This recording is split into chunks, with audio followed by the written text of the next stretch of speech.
Ассалаумалейкум, құрметті Заң Лайф арнасының жариялайық бағдарламасының көрермендері. Бүгінгі таңда біз журналистикалық зерттеуімізбен тағы да Жетісу аудандық полиция басқармасына келіп қалдық. Келуіміздің себебі сол баяғы бітпей жатқан жиһаз дауы, яғни мебельге алданғандардың ісі бойынша тағы да келдік.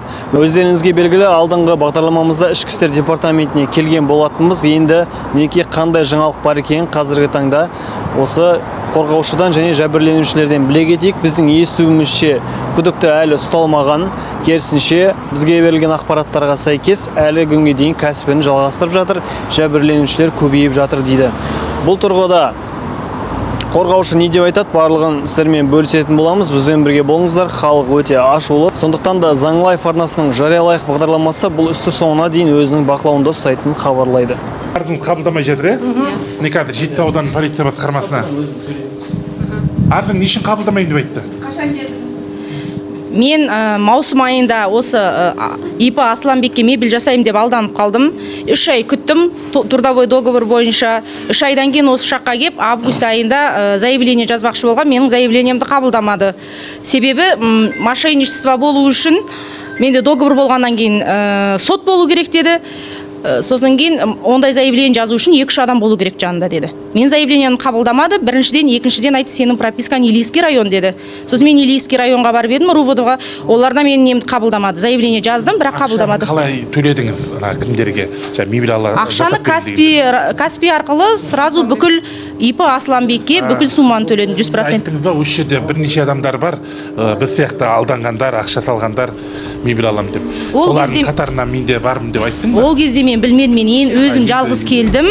Сонда я помню, бір адам әйтеуір иінін тексерден бірінші, Асланның иінда базада жоқ деп айтты маған. Сосын я точно помню, бір охранник па біреу отырды, Қостанайский деді. Мен сол кезде ғана білдім, олардың Қостанайдікі екенін.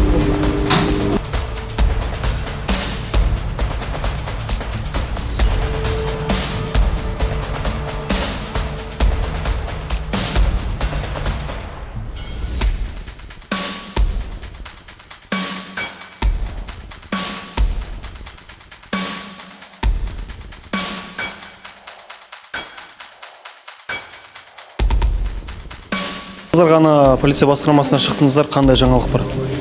Так, біздің мына жерде келген жәбірленушілердің талабы сол Асланбек деген адам бар, тағы ішінде әйелі бар, Мола деген, осылардың қамауға алу туралы талап еткен болатын. Бұған дейін де талап етті, бірақ әлі күнге дейін, өткенде генерал кіргенде де 5 күн ішінде қамауға алындар деп еді, бірақ әлі күнге дейін орындалмай жатыр.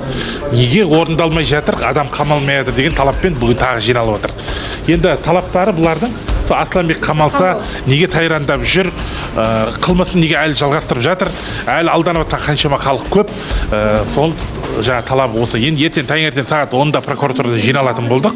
Өзінің ішкі істер басқармасында адамдардың бәрі баратын болды. Ертең бұл мәселені прокуратурада талқылайтын боламыз. Сіздерге не жауап берді? Бізге сол ертең барамыз прокуратураға, көреміз не дальше не болады. Біздің талабымыз Асланбекті қамату. Бұл тұрғыда не деп жауап берді?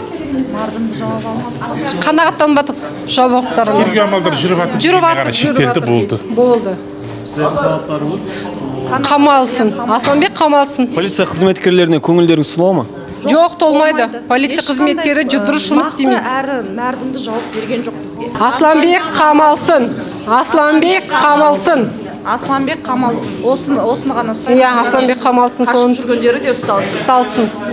Құрметті көрермендер, сіздермен бірге Заң Лайф арнасының жариялайық бағдарламасы ертең күні сағат 10:00-де біз міндетті түрде Жетісу аудандық прокуратура бөліміне міндетті түрде баратын боламыз. Сіздермен барлығын бөлісетін боламыз. Сіздермен бірге Абай Мажитов және Алихан Мақсат, Заң Лайф арнасының жариялайық бағдарламасы.